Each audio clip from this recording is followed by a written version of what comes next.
So a lot of people have been asking me about this video that's been going around, this officer-involved shooting on a motor vehicle stop. They wanted to get my thoughts on it. So I'm going to do a full breakdown of the video for you today. 13 years on the job as a police officer, thousands of motor vehicle stops. I can't even tell you how many thousands. But there were some things in this video that I noticed in particular about the suspect and the officers involved. So I want to go over those things step by step and break it down, because a lot of you, of course, you've never been on the job, never been a police officer, so you don't know. So I'm going to kind of take you behind the scenes and tell you what's going on here. So what I want to do at first is play the video for you, and then we're going to go back and I'm going to break it down step by step. All right, so let's just go right to the video.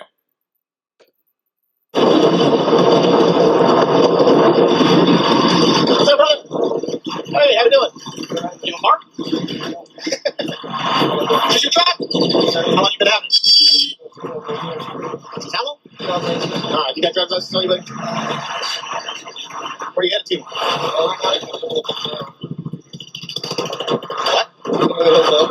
Correct. You got weapons in here, bro? Okay. Is that an ankle monitor? GPS phone. What are you doing on your phone? I can see what? The vehicle on first. Oh, don't worry about it, man. Let's get that ID.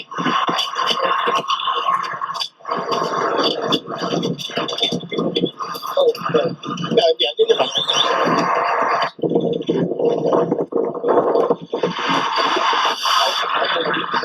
You don't have the ID on. Here, why don't you do me a favor? Take out the seatbelt. Did you just hear me? Look at me. Take off your seatbelt. And you're close to me. I'm telling you to take off the seatbelt and step out. Why don't we do this? Put your hands. Right.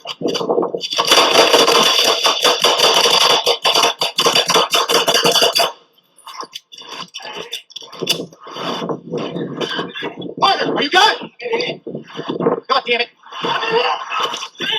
Where you been? He's out. He's out. Hey, hey. Neighbor. No. We need a tourniquet now. No. I got it. Hey, I'm bleeding a lot. Okay, so as you can see, things went south very, very quickly here. A lot of people will talk about routine traffic stops, and first and foremost, there's no such thing as a routine traffic stop. This is something that you can encounter on any given day, during the night, during the day, any day of the week. You never know who you're pulling over. So this traffic stop here, you have two officers who get out of the car. There is a second camera angle from the officer that was actually shot, but it cuts short of the shooting. But he goes up to the passenger side. In the video, when the first officer goes up, you could actually look right through the car and see the second officer, and that officer is the one that ultimately ends up getting shot in the leg. Now, there is some question as to how that officer got shot and whether it was actually from the officer, the first officer, whose body camera you're seeing. And I'm not sure if that was disclosed yet. It's because it seemed like that officer came around and engaged the subject, and it appears that the subject may have got a shot off on that officer before he himself was shot. So I'm going to run through step by step. So right away, if I'm by myself, I'm going up to the passenger side of the car. I always like the passenger side approach. It gave you a little bit of an element of surprise, and I felt like it gave you a better angle when you're going up to the car from the passenger side. If the driver, the occupant, is doing anything, they're trying to hide anything, you could always see it. So when I was by myself, I always loved the passenger side approach.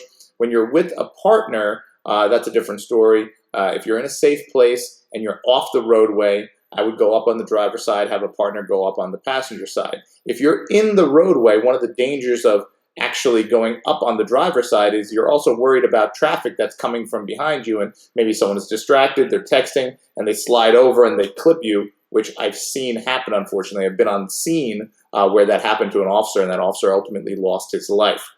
So I always was mindful of being out in the road. I would always try to get people to pull over into a parking lot, into a gas station, off the road. It looks like that's what happened here, and Now the officer approaches. Now I'm going to just run it through to the point where he engages the suspect.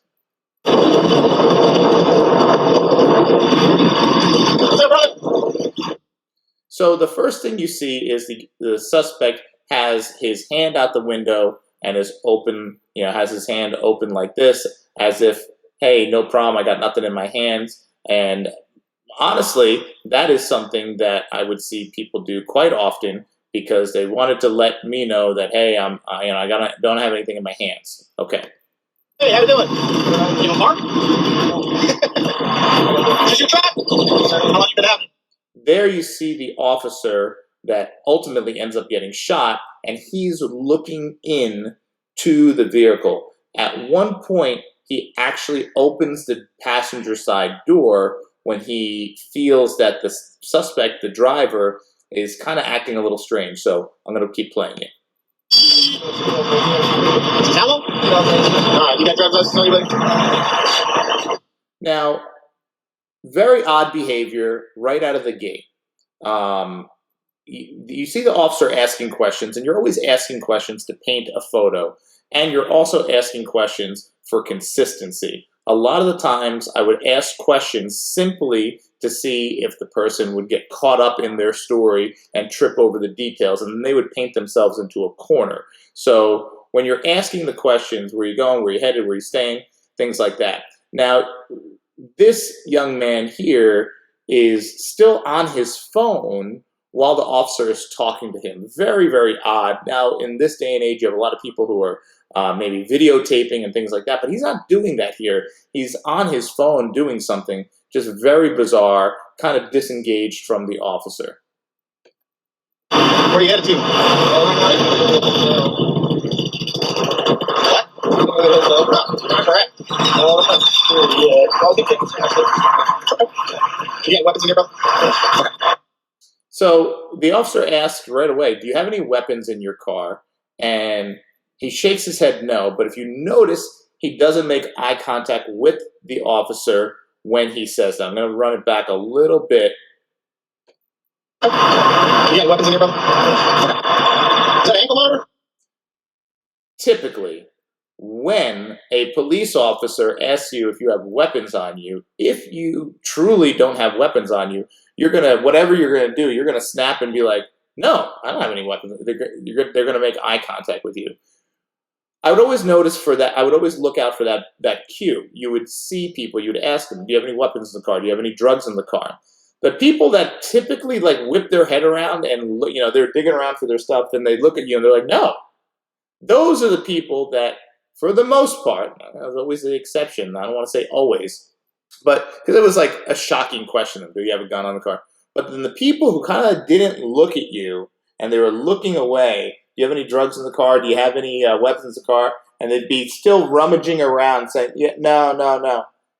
That was always a tell for me. That was always a sign that something was up. So I'm going to continue. And now he notices that he's looking down into the car. The officer notices he has an ankle monitor. Okay, so he asks him, is that an ankle monitor? What are you doing on your phone? What? So he continues to utilize his phone because he's just trying to not focus on the officer. I don't know if this was his reaction because he was scared. He knew he had a weapon on him. I don't know what the problem was here but he was trying to just probably bide time in his mind to figure out how he was going to get out of this situation. You notice when the officer first came up, he still had his car in drive. He didn't even have his car in park. Once again, he was distracted from the situation, and he was either going to run or just simply forgot to put the truck into park.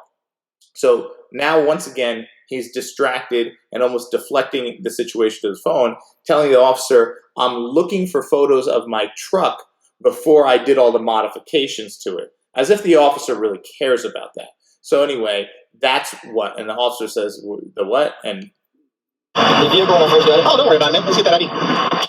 So he said, don't worry about the photos. Let's get that ID. And so now the subject starts looking for the ID. Now, you see him open up a compartment and put it back down, and then go to look somewhere else. I'm going to rewind that real quick so you can see that. Don't worry about it, man. We'll sit that out. He pulled up something really quick, and then it was almost as if he was just doing it as a motion. He reached over, he just pulled up something and just put it back down. He didn't even look. He didn't even look.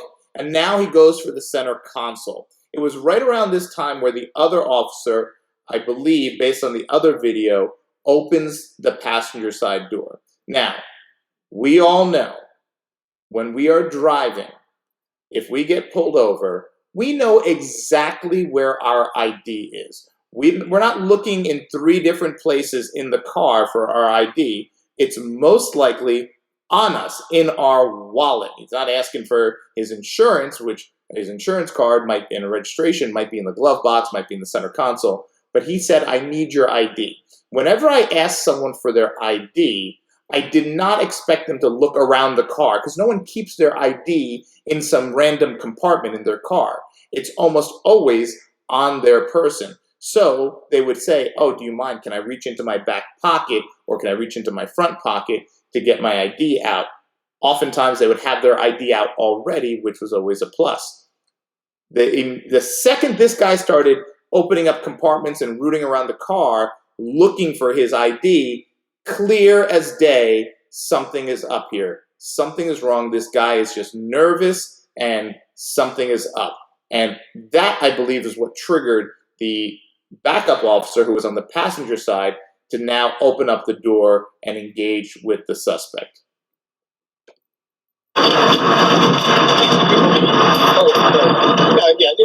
Okay, so now he does the act. He's already been rummaging through the compartment and this is when I believe the other officer opened the door. He now puts his hands up and it's like, oh, it's okay if I look in here. Like, I'm no threat. I'm no threat. I'm just looking in here. After he'd been looking in there already.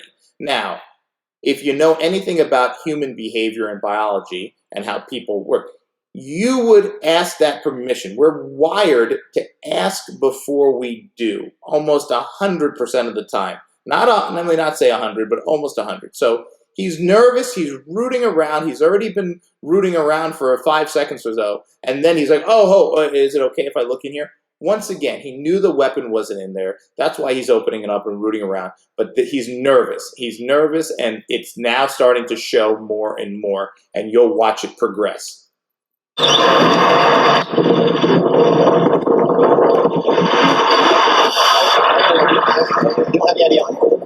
So now he's saying he doesn't have the ID on him.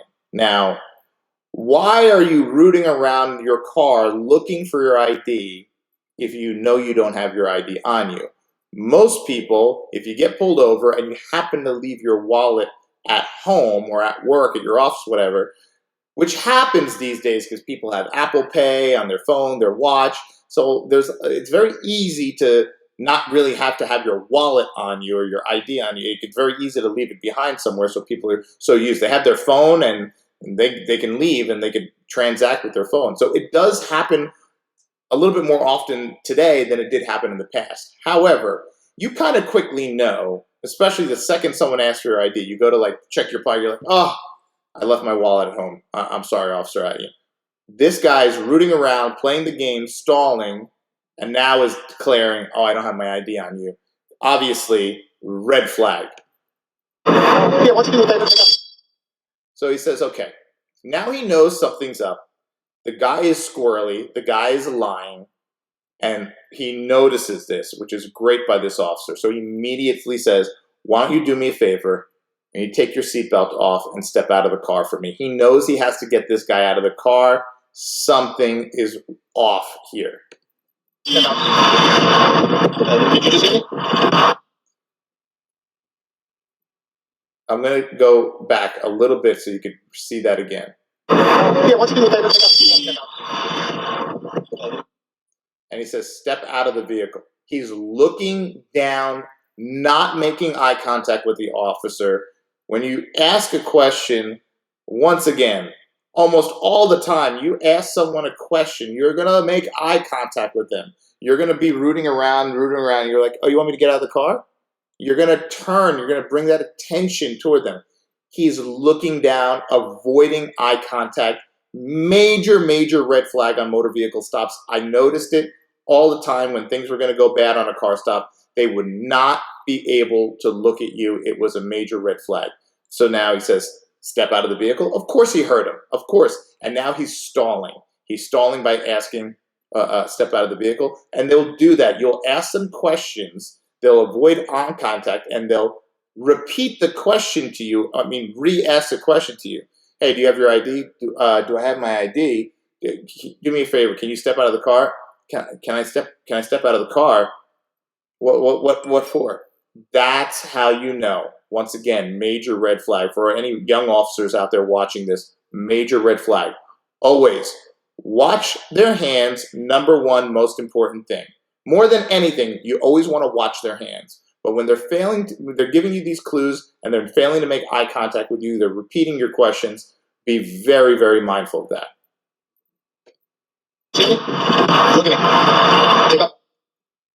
Now the officer realizes. He realizes what's up. Something is very wrong here. He says, look at me. Look at me. So at first he said, did you hear me? And then he says, look at me. Yeah, once you do that, did you just hear me? Did you just hear me? He knows there's a disconnect. Something's up. Look at me. Take off your seatbelt. And you're questioning me? Now is the stall, the defiance. Are you requesting me? Are you requesting me, or this is the moment where so many car stops go off. They go wrong. Because in this moment, they realize it's either fight or flight. And he's now in that mood. His heart rate is probably spiked. He's getting that adrenaline dump, and he's realizing this is his moment. Either he has to throw that car in drive and speed off, or he has to comply and get out of the car, or he's going to now pull the weapon and try to shoot his way out of this thing. Clearly, it doesn't end well. Telling you to take off your seatbelt, step out. So he tells him once again, I'm telling you to take off your seatbelt and step out. And now look at the eyes. The eyes are, once again, they're not looking at the officer. He's looking straight ahead, 1,000-mile stare, and he's realizing this is the moment.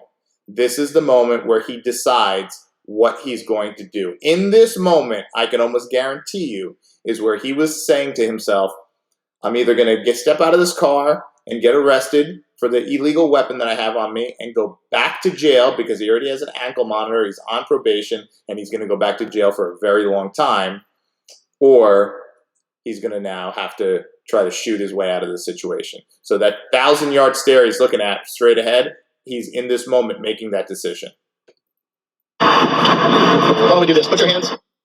Officer says, why don't we do this? Put your hands, and I think he wanted him to put his hands on the steering wheel. I believe that's what he wanted to do to kind of just stop this, pause any action he had. Okay, so he immediately notices that the guy is now leaning back and trying to pull something out of the appendix area. The officer knew what was up. I mean, so sharp, he knew what was up. He asked him to put his hands on the wheel, and he even cut himself short because he realized the guy was not going to comply. So what he did was he opened the door in an attempt to probably control a hand and try to get the suspect out. And a lot of people will question whether this was the right thing to do. Should he have just backed away and gotten distance and drawn on the guy?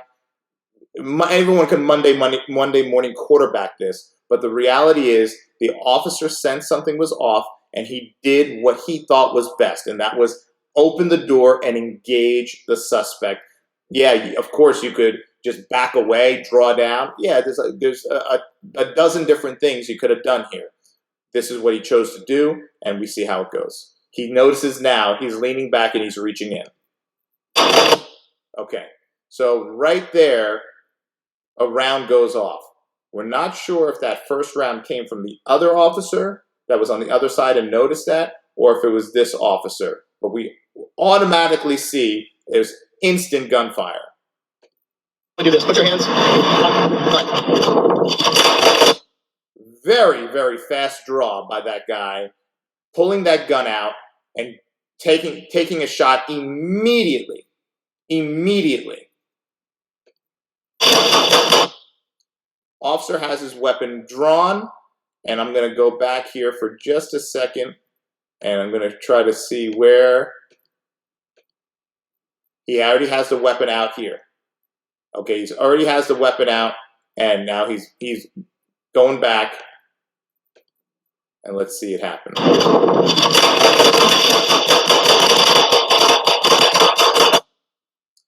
So now he's moving to cover to the back of the vehicle and still putting shots on the target. We can't see if he's out of the car yet or if he's shooting through the back, but he's still putting rounds on it. Now he's moving to get to the cover of the gas pumps, and he's going to do a reload. Partner, are you good? Okay, he's going around the car here. Obviously, adrenaline is going. His heart's probably racing. He sees his partner down, and he's running around the car. He doesn't quite have, as you can see here, he doesn't quite have eyes on the suspect. The suspect is apparently down, but we don't know if he still has a hand on the weapon. We've all seen the bad guy movies. The guy's shot, he's down, but he still reaches up for that one last shot. So you have to be very careful here. Thankfully, the suspect was down and out. However, for training purposes, if you're a young officer watching this, whatever, you definitely want to go a little bit wider here and then come around, and it's what they call cut the pie. I'm not going to get into the technical aspect of it, but he just kind of came around and ran around that car, obviously with the adrenaline. He sees his partner down, and he just ran around that car. If that suspect was not dead and not bleeding out and still had the weapon in his hand, he could have gotten shot, which would have been horrific. Thankfully he didn't. However, what's the lesson here? Once again, we're not Monday morning quarterbacking. We're learning from this, so let's learn from it.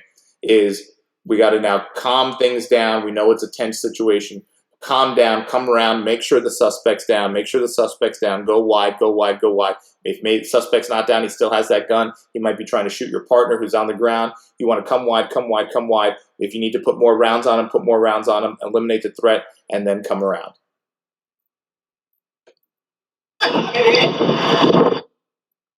Suspect is to his left, partner is to his right. Damn it.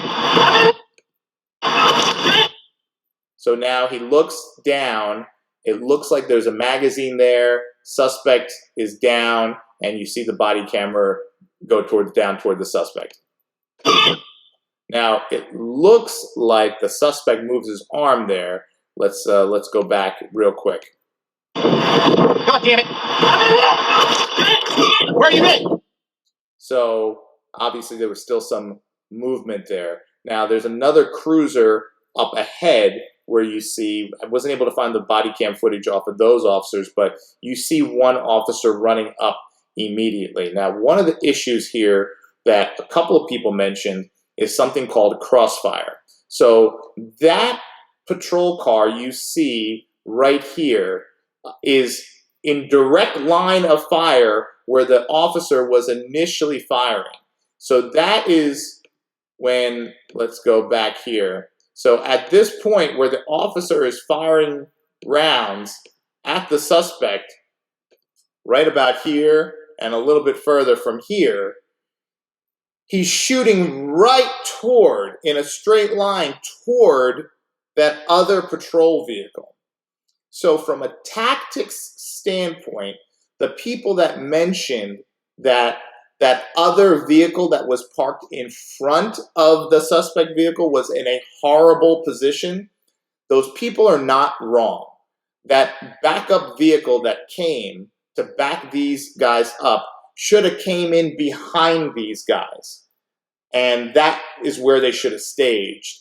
Coming and pulling up in front of the suspect vehicle put them right in line for that line of fire. Really, really bad situation, really bad scenario. This is a thing you learn early on as a police officer in the police academy, where you position your car. And they always tell you, never pull up in front of a suspect vehicle like that, because if there is discharge of firearms, the bullets are coming your way. So that's more than likely what happened here.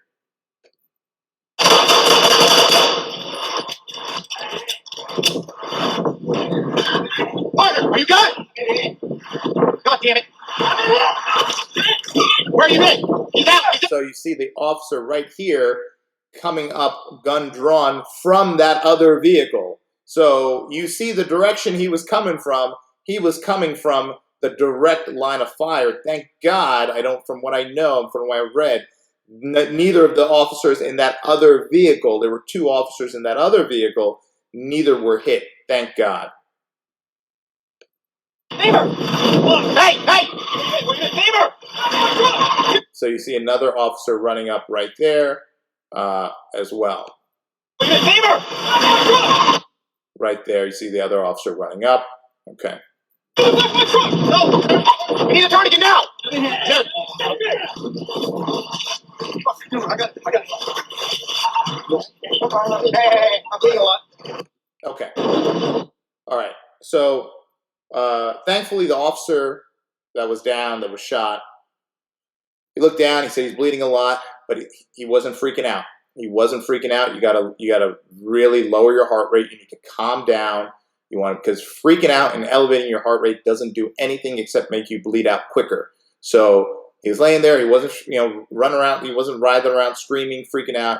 He was laying there and he was letting the guys do their thing. Someone pulled up in a pickup truck to get him in the back of the truck. Because at that point, you want to get him to the emergency room as fast as possible. We had the meeting with the trauma surgeon from the local trauma center, and they said something like there's like a 10 or 12 minute window to get that guy to the OR, or to the trauma bay at least. And that's like the golden 10, 12, 14 minutes, whatever the number was, but a very small amount of time. And we've seen this before where someone just pulls up in a vehicle, or sometimes another officer vehicle, and they throw the guy in with another officer holding pressure, and they go, which is not a bad idea, because if you're waiting for an ambulance and it could be God knows how long for a rig to get there, it might be too late. So this looked like it was a shot to the inner thigh. Femoral artery is right there. You never know if that has been hit. You literally have a matter of minutes. So you want to get the pressure on there, and you want to get that officer to the ER as fast as possible, holding pressure. So that's apparently what transpired here. Hopefully they had a tourniquet. You want to get a tourniquet on there, immediately get a tourniquet on there to control that bleeding. And that is what apparently happened here. So this is how quickly a traffic stop can go bad. Now, if you notice here in this first clip, that backup unit is not in the photo here. That backup unit came after the fact to provide backup. And this is something that, once again, we could talk about till we're blue in the face, but being positioned in front of this suspect vehicle was more than likely the worst place they could have pulled up. I'm sure if you ask the officers who pulled up and they're looking at this video after the fact, they're saying, yeah, that's probably a bad idea, because they were right in that fatal line of fire. But you see how quickly they can go south here. This can happen, as you see, this is broad daylight. It can happen any day of the week. Once again, middle of the day. It's not just, these things don't just happen during the middle of the night. And this was someone who was clearly prepared to die. This was someone who was intent on shooting these officers. And this is something that it happens to police officers every single day you deal with. Of course, you don't hear about it on the news. Unfortunately, you hear about it on the news more often when the race of the driver or the suspect is one thing and the race of the officer is the other thing. Other than that, you would probably never, ever hear about it. You most likely, if you're watching this video, you did not hear about this. You have no idea what the officer's name is. You have no idea what the suspect's name is because of that situation. Now, once again, sadly, in the state of our country, if the skin color of the suspect driver was a little different here, you would most definitely know his name and most definitely have heard about this on the national news. But most importantly, always be vigilant. You never know. You never know when things like this are going to go south, and you want to be mindful on every car stop until proven to be a complete non-threat. You have to make sure you're on point, be reading the cues, paint the picture, ask the question, notice the body language, watch their hands. Watching his hands is most likely what saved this officer's life to get him to move so quickly, and thankfully he was okay. A lot to learn from this video. Once again, I want to reiterate, we never want a Monday morning quarterback. That's not why we're here. This is to learn, and that's how we learn. We learn from incidents like this. It's hard to learn about how to manage a situation like this when everything goes well and the guy's completely compliant and hands him his license, and you hand the license back and the guy drives away. You can't learn from something like that. That's why we got to break down videos like this, not from a critical standpoint, but from a mood of learning and a mood of wonder to say, okay, what happened here and what maybe could have been done differently, maybe what was done properly, what was done right, what led to this officer to survive, what led to the other officer being shot. And we break this down to learn, once again, not to point the finger, but to learn so we ourselves and our partners at work can all be a little bit safer and we all go home. That's what you want at the end of the day. So thanks for watching this breakdown. Let me know in the comments below what you think about this video. If you've seen this video, most likely you haven't, but if you have seen this video, let me know. If this is the first time you're seeing this video, let me know what you think of the breakdown. Anything else I might have missed and that you saw, let me know about the driver and the stuff he was doing. Please, by all means, I'm open to, because I'm sure I've seen this video now probably about 25 times now, 30 times, and there's still things I'm sure I could have missed. So let me know if there's something I missed. Comment below. Thank you to everyone for supporting the channel. And of course, make sure you check out 221B Tactical for all the gear to keep you safe on the job and off the job. Situations like this and situations maybe when you're home with your family. That's what we're committed to keeping you safe on and off the job, making sure that you're an asset and not a liability. So thanks for watching. I'm going to put the link below, 221B Tactical. You can check out some of our newest gear there available for you. Remember, watch their hands, watch your six. I'll see you next time.